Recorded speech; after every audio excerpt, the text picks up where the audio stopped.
आधी रात का वक्त हो चुका था। पड़ोस वाले घर से फिर से किसी बच्चे की रोने की आवाज सुनाई देने लगी और साथ में इसी घर में रहने वाली देवकी नाम की औरत की लोरी गाने की आवाज भी।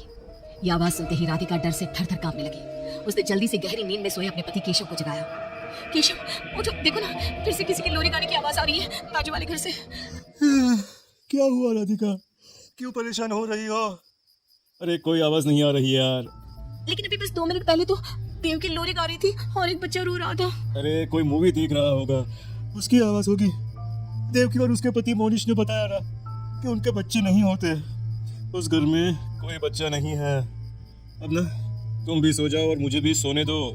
लेकिन अभी बस 2 मिनट पहले तो देव की लोरी गा रही थी और एक बच्चा रो रहा था। राधिका हैरान थी कि आवाज सिर्फ उसे ही सुनाई क्यों देती थी।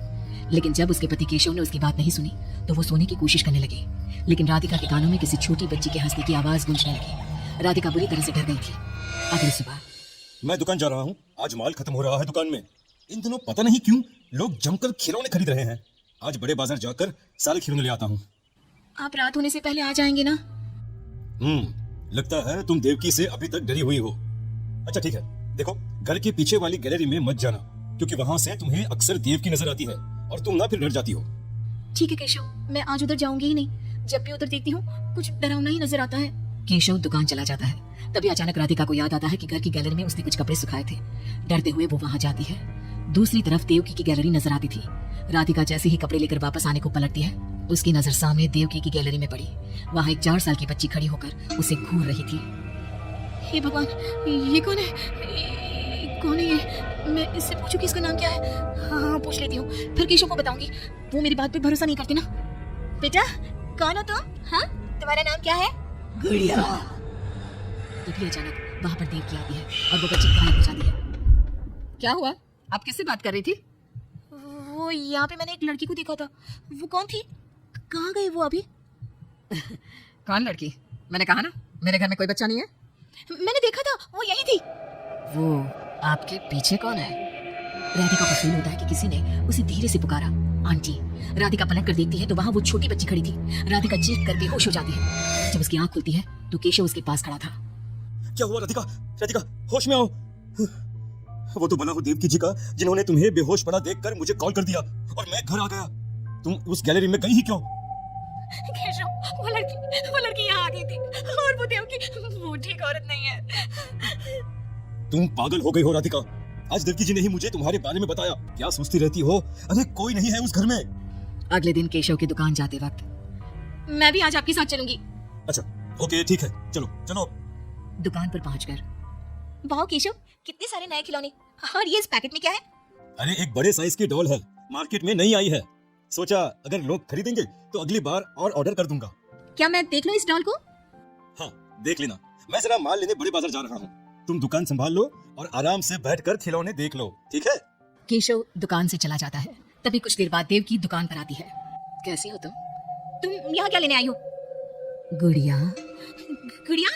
मेरा मतलब तुम गुड़िया का क्या करोगी? तुम्हारे घर में तो बच्चे। तुम मुझे गुड़िया दिखाओ, बस बड़ी वाली गुड़िया। राधिका घबराती हुई बड़ी डॉल का पैकेट खोलती है। बिल्कुल ऐसी ही डॉल चाहिए। आज वो खुश हो जाएगी इसे देखकर। कौन खुश हो जाएगी? देवकी अजीब नजरों से राधिका को देखती है और बिना कुछ कहे पैसे देकर चली जाती है। उसके जाने के बाद राधिका शॉप के अंडरग्राउंड में नए टॉयज का मॉल चेक करने जाती है। वहाँ बच्चों का एक झूला था। राधिका ने देखा कि वो झूला हिल रहा था, जैसे अभी अभी कोई वहाँ से उतरा हो। राधिका को किसी छोटे बच्चे की आवाज आती है। कौन है वहाँ? वही छोटी लड़की जो देविका के घर दिखी थी, राधिका के सामने आ जाती है।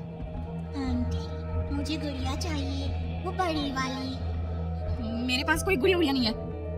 बड़ी गुड़िया चाहिए, मुझे दे दो, नहीं तो मैं ये सारे खिलौने जिंदा कर दूंगी और फिर वो आपको मार डालेंगे। कौन हो तुम? मैंने कहा ना नहीं है मेरे पास बड़ी गुड़िया। अभी तो थी ना, कहाँ गई? वो देवकी ले गई अपने साथ। अभी जाओ और मेरी गुड़िया लेकर आओ, वरना। उस छोटी लड़की के नाखून बड़े हो जाते हैं और पैर उल्टे, वो बहुत ही खौफनाक दिखने लगती है। नहीं देखो, मैं अभी जाकर तुम्हारी गुड़िया लाती हूँ। तुम यहीं रुको। नहीं, मैं तुम्हारे साथ चलूंगी। कहीं तुम भाग गई तो? राधिका शॉप से निकलकर तेज स्पीड में सड़क पे चलने लगती है। उसने पलट के देखा तो वो लड़की साई की तरह उसका पीछा कर रही थी। राधिका देवकी के घर पहुंचती है। दरवाजा खुला था। राधिका अंदर गई, वहां कोई नजर नहीं आया। बस सामने वो गुड़िया रखी थी। राधिका चुपचाप गुड़िया को उठा के वहां से आने लगती है। पीछे से आवाज आती है, रुको, ये क्या कर रही हो? मेरी गुड़िया कहाँ ले जा रही हो? देखो देवकी, ये गुड़िया मुझे ले जाने दो, वरना वो लड़की। तो उसने तुम्हें डराया? उसे तो मैं बुलाती हूँ। गुड़िया, जरा यहाँ आना बेटा। मम्मा क्या हुआ? मेरी लाडो गुड़िया को बहुत पसंद है।